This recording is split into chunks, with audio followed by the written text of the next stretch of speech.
there, it's Nick. And it's Leah. Real quick thing before we get going, we are still on a break this week. But we will be back next week. We sure will, with an all-new episode. But we wouldn't leave you empty-handed. So we found the perfect episode from the archives just for you. And this one has a very important PSA in it. Yes, it does. And I think it's something that most people don't realize. And I would actually extend it to all live events. Oh, yeah. I think anytime you are close to the stage, this is possible. Yes, absolutely. So that's a good PSA. Also something both Nick and I have had feelings about. Shoes and shoes coming off on airplanes. Yes, it's like the number one topic when we're asked about airplane etiquette. And I always see on social media people taking pictures of people's feet on planes. Yeah. Shoes, socks, feet, airplanes. It's a magical combination. It's happening out there. It's happening out there. It's happening out there. It sure is. And we miss you very much. And we're really excited to be back next week. Sure are. But for now, let's start the show. Let's get in it.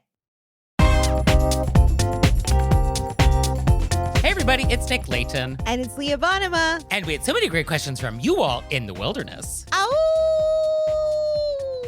that we have a bonus episode. So here we go.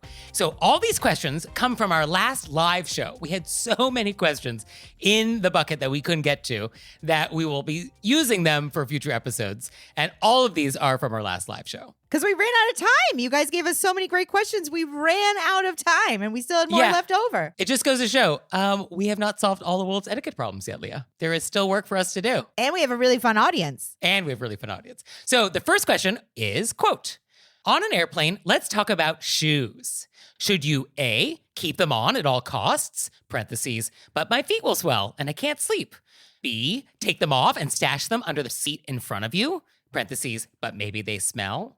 Or C, put them in a tote bag and stash them into an overhead bin, parentheses, I admit this is my preference and maybe the least obnoxious. So before we even begin, health and safety always trumps etiquette. So if you have a need to take off your shoes, if there's a reason why you got to do it, like this conversation is not for you.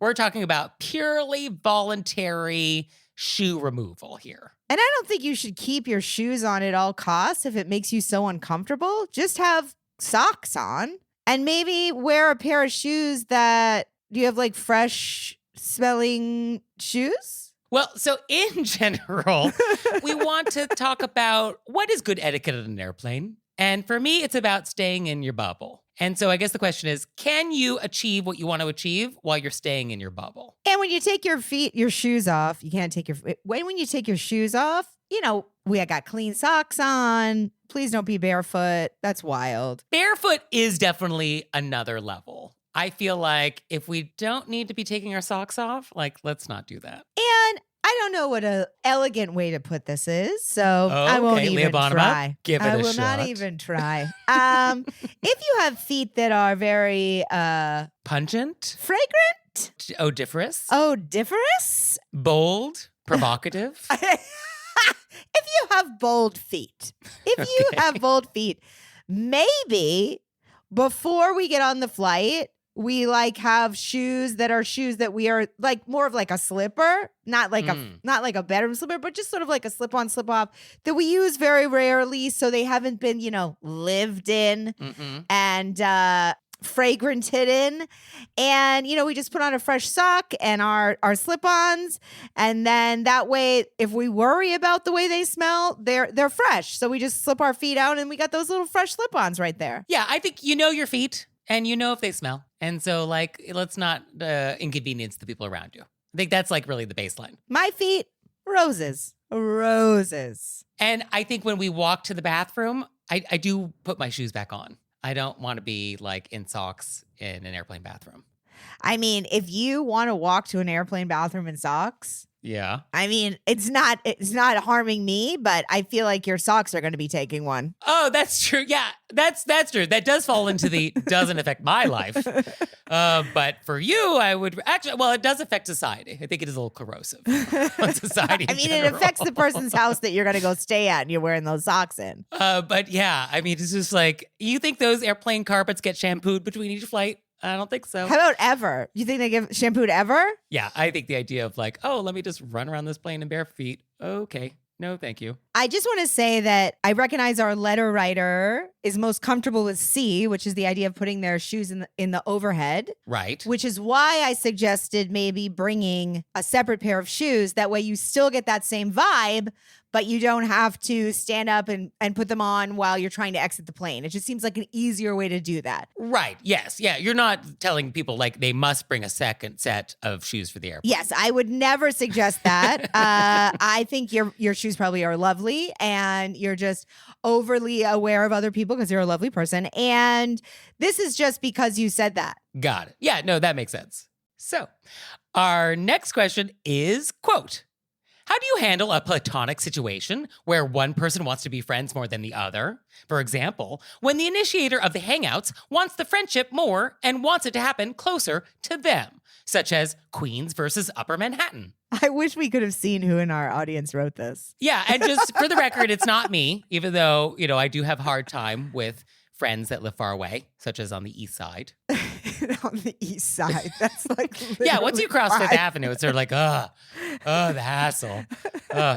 Meet me in Madison Square Park. Nick is making a trek. Yeah, no, it's a real journey.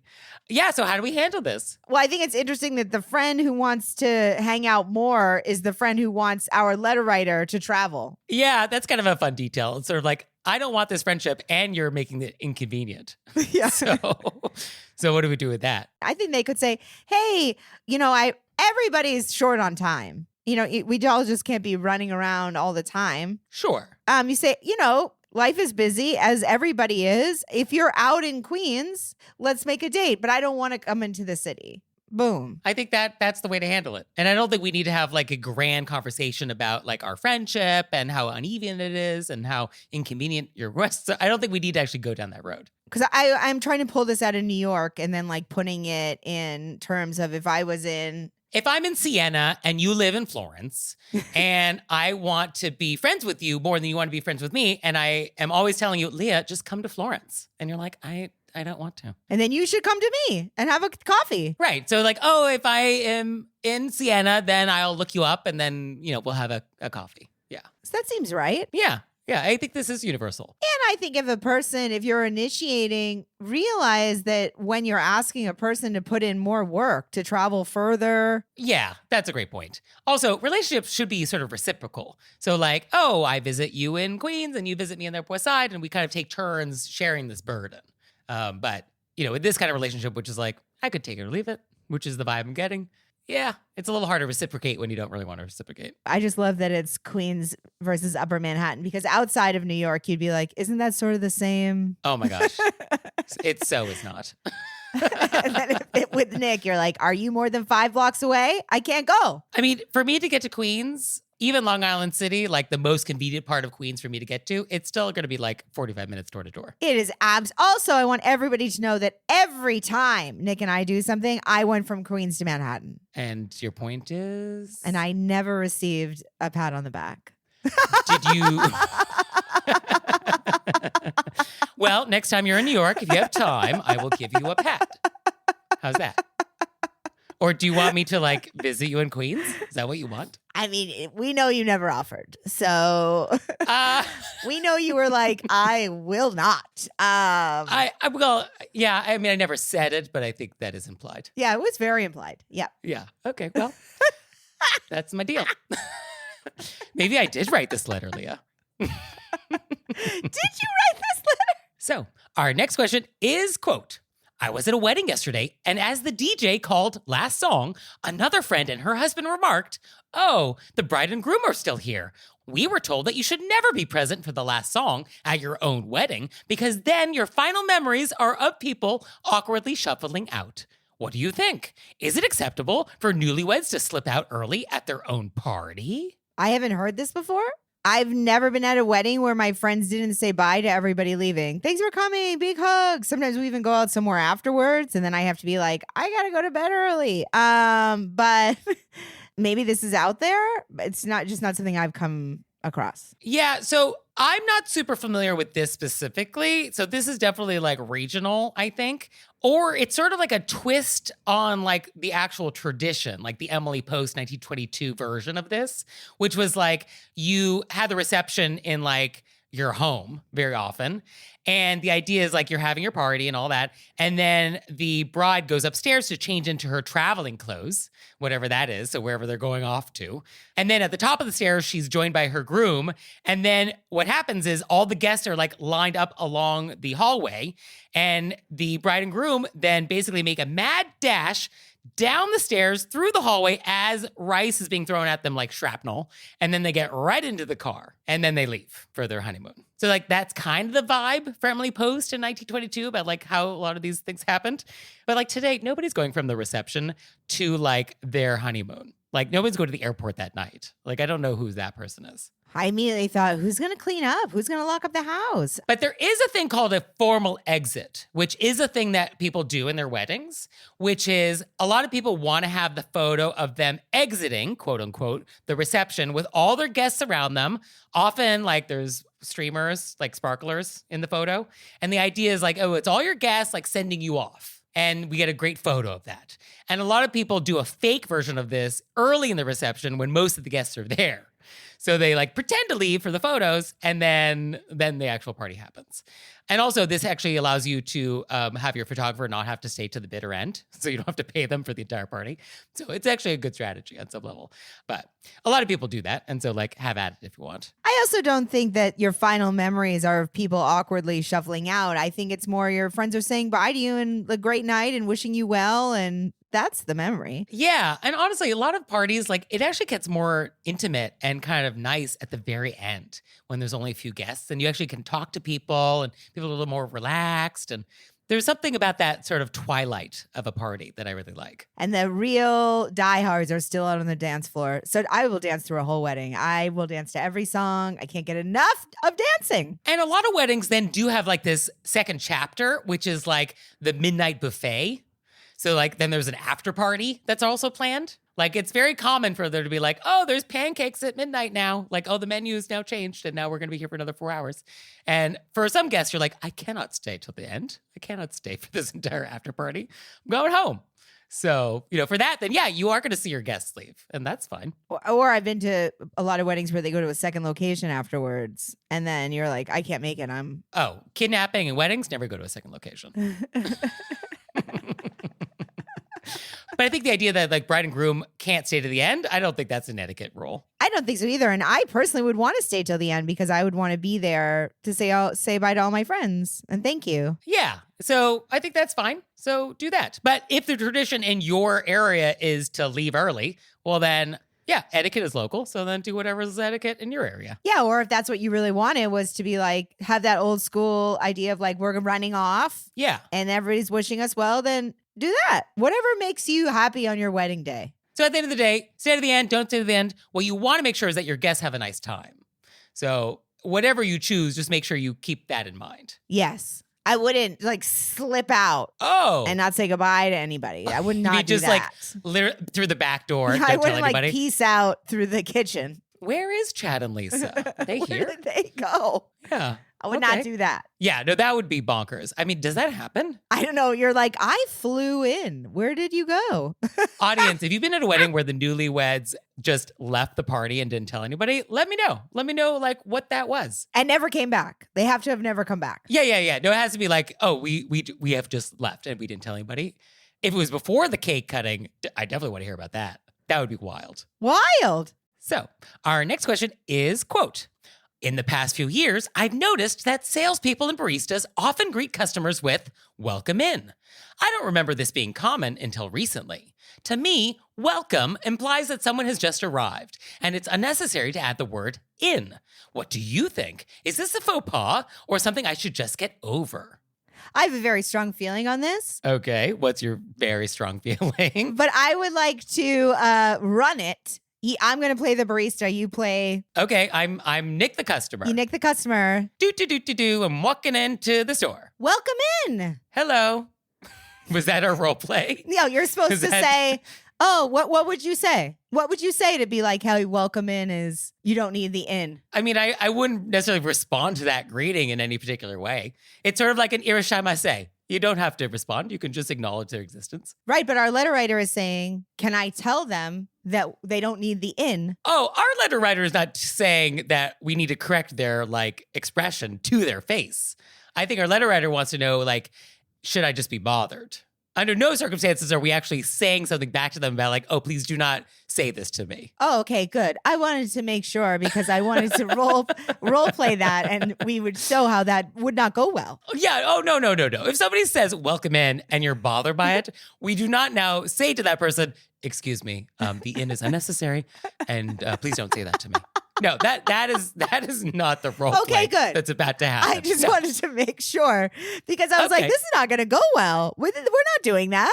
But I will say, I do get why you're bothered because there is something that feels very corporate jargony about it. It feels like it's some corporate hospitality handbook phrase that like the corporation makes servers say. You know, like, oh, you must say welcome in. You must like list the specials. You must like try to upsell the guacamole. Like it feels like part of that because, yeah, there's no real reason to say it. And also, you would never say this outside of like a commercial transactional sort of situation. Like if I have you over to my house for a party, I'm not going to be like, welcome in. I don't think I would say that. I think you'd only say that like, welcome into my store in the mall. Welcome into this chain restaurant, right? I also think we don't need to be bothered by it. Like, just assume that person has to say that. Or they don't realize they're saying it, or it's not really a problem. I mean, is this the hill you want to die on? Of all the things that are happening out there, of all the things, is this it? Is this the thing for you? I don't know. Thank you. I feel like it does feel friendly. It kind of feels a little Southern. It feels friendly. I think we can acknowledge somebody when they say welcome in. We say thanks. Yeah. Oh, we don't ignore them totally. Well, that's what I was saying. Yeah. I mean, I just don't feel the need to necessarily like respond to that phrase. Like, thank you for your welcome. Like, I don't feel I have to say that, but I can like make eye contact with them and say thanks. Hi. Thank you. Sure. Yes. Any of these things is fine. But yes, I think it is a newer thing. I don't know if 30 years ago we were saying welcome in.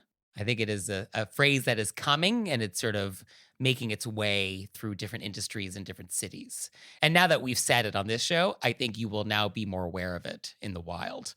And then maybe you're going to notice everybody saying it. Let me say this. I would way rather a welcome in than people not acknowledging me at all. Oh, yes, that's true. Absolutely. Yeah, there's nothing worse than like you walk into a store or cafe or restaurant and then they just like don't acknowledge you at all. I feel like these are just people trying to do their job and, you know, recognize that you walked in as opposed to ignoring you. And we could just leave it at that. Yeah. I mean, actually, the more I think about it, welcome in does feel kind of nice. You're like, welcome in. It feels cozy. Out is bad, scary, cold, damp, wet. In is good. What they're saying is welcome into the family. Welcome into the family of our coffee shop. Oh, wow. Welcome into love. Welcome into air conditioning. Or welcome Leah into Bottom a heated going to start a cult. Do you know, I think it's meant with love and we can take it that way. Yeah, I feel like it should be accepted in the way it was intended. That would be your best bet. Yes. But if you'd like to be bothered by something, who am I to tell you not to be bothered by something? So have at it. So our next question is, quote, I have a friend who's a real downer at parties. She unloads a lot of unpleasant information and brings up difficult political conversations. How can I politely ask her to move on from a topic? I try to change the conversation, but it doesn't always work. Is there something I can say? The last time I tried, I was sort of attacked. This is a hard one. This is tricky because you have said up top that this is a friend. Because if this is an acquaintance, we could do more of a, oh, okay, well, excuse me for a second, I'm going to refresh my drink, and then just avoid this person for the entire party. Like, that would be your strategy if this is an acquaintance. If it's a friend, though, yeah, a little more engagement is required. I mean, it seems like you tried to talk about this with them, and then they, quote, sort of attacked you. Yeah. You're still bothered by it, so I think besides not going to any parties where they're at, the only other option is not at a party, at some other time. Say to them, hey, then bring up what happened where you tried to talk about it and then say, I just don't like talking about upsetting things at parties or sad things at parties. If there's something you need to talk to me about, I would love it to be in private because at parties, it makes me uncomfortable. Yeah, just that polite yet direct, non-judgmental, sort of value neutral, make it about how it makes you feel and just your request for how things could be different in the future. Because as a friend, you want to, if they're going through something, you want to be able to listen. And then, but also for you're allowed to be uncomfortable to not want to talk about it in public. Yeah, both of these things can be true. And I think if they can't respect that you don't want to talk about personal things at parties and they get mad at you for that, that's really on them. And that's going to feel like a hard conversation and one you might not be looking forward to having. But I think doing it will actually be in your best interest and will make you feel much better once it happens. And you're also not saying you don't want to hear about what they want to talk about. You just don't want to hear about it at a party. Yeah, I think, Leah, you are on to something with that. So I think,